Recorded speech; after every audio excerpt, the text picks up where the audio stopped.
Administration Projects. On this page, a list of all active projects is shown by default. From the drop-down menu, you can filter the projects by client. When viewing projects by client, you may opt to view inactive projects as well as active projects.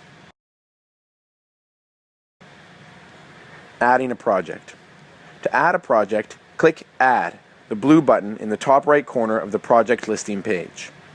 The subsequent page presents a form that may be filled in to create a new project. First, select the client that you wish to create a project for. Give your project a descriptive name and enter it in the name field. Then select the project's start date. You may do so by entering the date in the year, month, day format or selecting a date using the date selector. Select whether the project is billable or non-billable. You can establish recurring charges to apply to your billings report for this project by selecting Yes in the project-related recurring charges row. A recurring charge is a charge that will be applied at every indicated interval on the billings report for a particular client. Specify the charge names, frequency, and charge amount. It should be noted that charges are not carried over any period of time.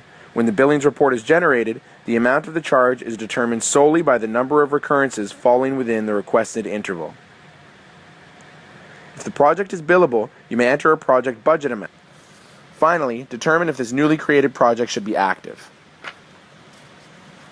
When you're ready to add your project, click Submit. Certain projects may require some employees to be billed at a rate other than their default. Projects can be assigned rate exceptions on a per-employee basis by clicking on Create or Modify under Employee Rate Exceptions in the project listing. Click Add to add a new rate exception.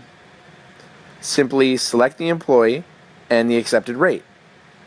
Then submit and the rate change will take place immediately. From the project listing, you can also add and modify expenses incurred on a per-project basis. To do so, click on the expense total for the project you want to add or modify an expense for under the Outside Expenses heading. From the Outside Expenses listing, you can add, modify, or delete project-specific expenses. Thanks for watching. Check out more HourGlass videos at youtube.com/HourGlassTutorials.